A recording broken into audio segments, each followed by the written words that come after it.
Start making films right now. What has held me back for the longest time for making films is not having a team. However, I did not let that stop. I continued to make films by myself. I now have the experience and knowledge to be a great asset for a team. So that's why today I'm gonna teach you how to make a film by yourself and why you should do it. The most obvious reason is to get experience. If you get experience, that's pretty much how you get better. If you, like everybody says it, but if you want to get good at something, the best way to do it is to actually do it. Like I could compare this to making YouTube videos.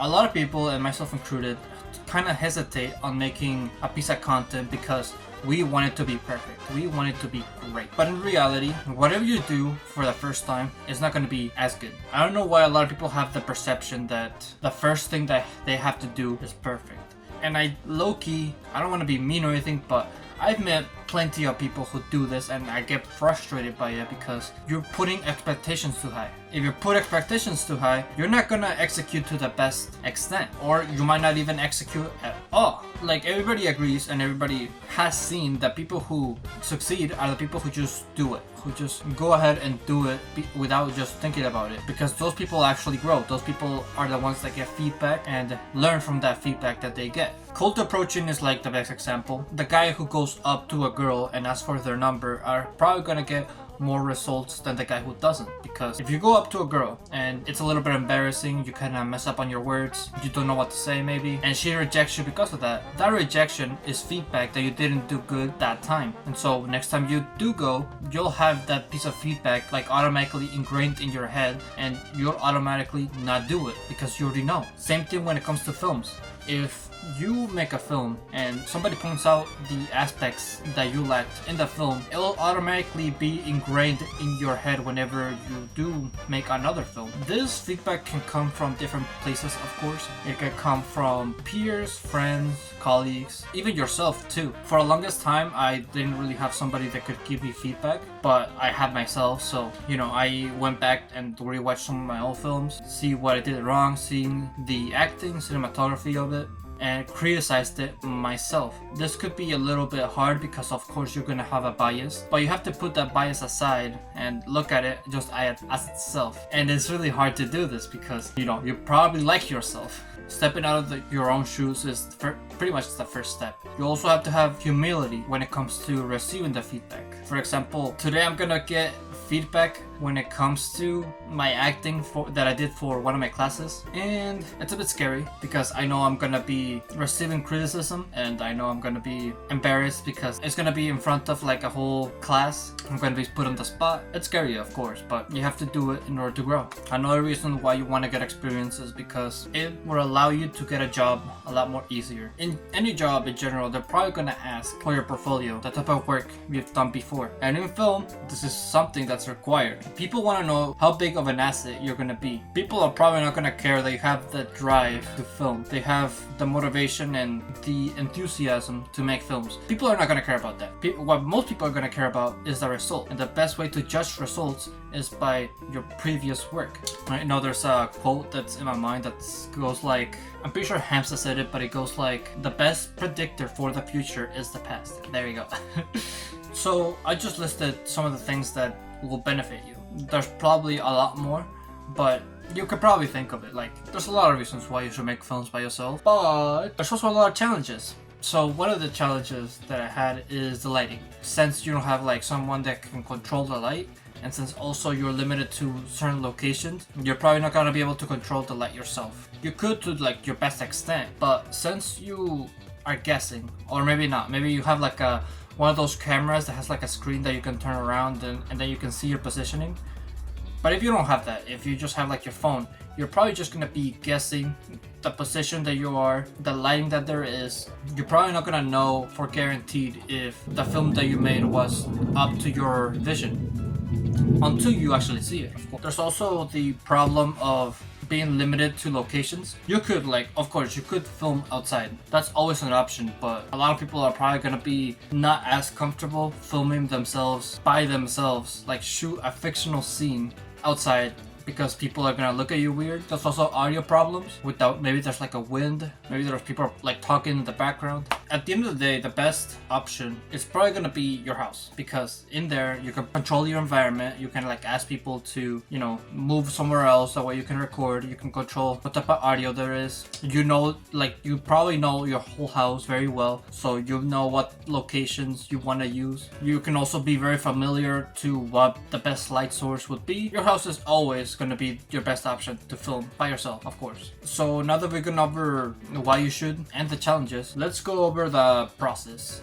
So since you're gonna be working by yourself, you're probably gonna have a lot of time on every single process actually, since nobody's really rushing you. You have your own time. You can get it out whatever. You can work on it and take as much time as you need, and you will have control over every single aspect of it. If you're filming by yourself and you're just doing it to practice, you shouldn't overthink it too much. And when it comes to the story, same thing. Don't try to get it perfect. Your script doesn't even have to be a script at all. As a matter of fact, I wasn't aware of like free screenwriting websites when I made my crime film, so I just used a piece of paper, and since I just wrote it to remember it. I didn't even like reread my notebook. I just wrote it down because when it came to actually shooting, the whole scene was already in my head. Like I was already imagining it. I didn't really need to read it again because it's just in my head. But just keep the story simple. Don't make it too complicated. Make sure it has a beginning, middle, and end. Don't do what I do where I try to make like a whole like story and it's unfinished. Like the reason why my crime video has episode 1 is because I was gonna make multiple episodes of this thing, but it really never had like a true vision for it. And so if you're gonna do something similar, make sure you have like a whole vision for it. You make sure you have like the whole story planned out. That's if you want to make it like a full thing. Again, if you just want to practice, just get it out there. I'm not saying to like get it out there without effort. Of course you want to put effort and creativity to it. My point is that you shouldn't overthink it. You shouldn't try to go and make it perfect because it's practice. Still be creative though. Alright, so equipment. Don't really need much, to be honest. When I didn't even have a tripod. It's funny because what I would do is I would like stack a bunch of books until it got to the level that I wanted it to be. Then I would grab one of my water bottles and then I would like place it down and have my phone lay on it. And that way it didn't fall down or anything. And that's how I recorded.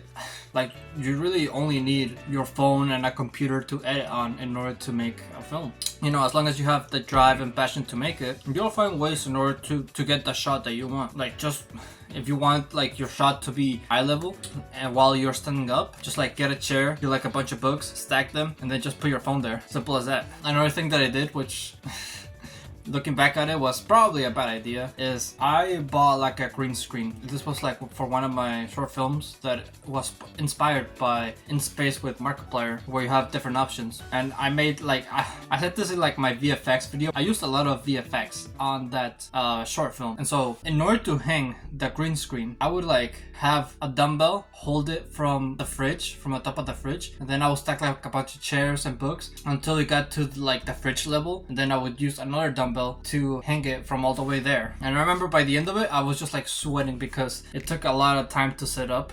But it was cool, it was fun. Here, I'll leave a link in the description if you want to check that film out. But if you have equipment, of course you use it. But I'm just saying that it's not necessary.